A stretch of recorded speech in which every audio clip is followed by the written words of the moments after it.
రహదారుల నిర్మాణంలో ఇల్లు, స్థలాలు కోల్పోతున్న వారికి ఏడాది పాటు అద్దె. ఎఫ్ఎస్ఐ అంశంపై త్వరలో రైతులతో సమావేశం.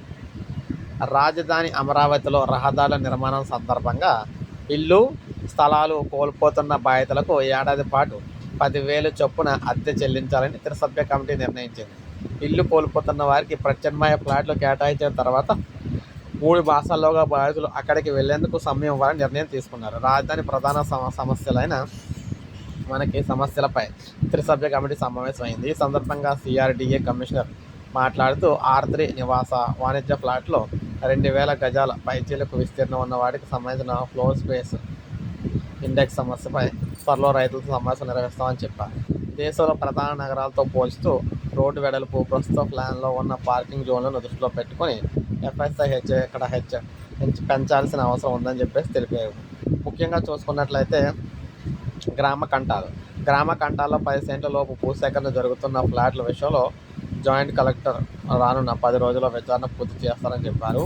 సర్వీస్ రోడ్లపై తూళ్లూరులో గ్రామం మధ్యగా రహదారి నిర్మించాల్సి ఉన్నందున 2 వైపులా ప్రజలు రాకపోకలు సర్వీస్ రోడ్ నిర్మించాలని స్థానిక శాసనసభ్యుడు తెనాలి శ్రావణ్ కుమార్ తెలిపారు.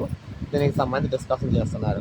తాడికొండ రోడ్డు వెడల్పు నిమిత్తం భూసేకరణ కారణంగా ఇల్లు, స్థలాలు కోల్పోయిన వారికి నష్టపరిహారం, టీడీఆర్ బాండ్లు ఇచ్చేందుకు సిఆర్డీఏ కమిషన్ 45 రోజులు గడువు కోరారన్నమాట.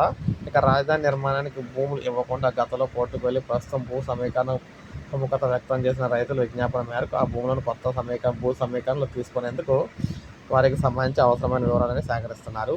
వీధిపోటు సమస్యల పరిష్కారానికి రోడ్డుకు అడ్డుగా ఫ్లాగ్-ఇన్స్ ఏర్పాటు చేసేందుకు భవిష్యత్తులో ఎటువంటి మార్పులు అవకాశం లేకుండా జీవో ఇస్తామని చెప్పారు. తూలూరు గ్రామం R1 జోన్లో ఉందనే విషయాన్ని అయితే వీరైతే చెప్పారనమాట.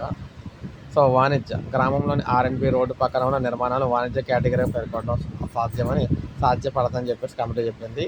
రాజధాని నిర్మాణానికి భూములు ఇచ్చిన రైతులకు వార్షిక కౌలు చెల్లింపు కాల పరిమితి అంశంపై తర్వాత సమావేశంలో చర్చించి నిర్ణయం తీసుకోవాలని చెప్పడం అయితే జరిగింది. సో మొత్తం మీద ఏదైతే ఉందో రాజధాని చుట్టుపక్కల ప్రాంతాల్లో ఇల్లు, స్థలాలు కోల్పోయిన వారందరూ కూడా ఏడాది పాటు ప్రతి నెల 10,000 రూపాయలు చొప్పున ఏడాది పాటు అద్దె అయితే చెల్లించబోతున్నారనమాట. సో ఇది మనకు అప్డేట్. ఒక లైక్ చేయండి, సబ్స్క్రైబ్ చేసుకోండి, సబ్స్క్రైబ్ చేసుకోండి.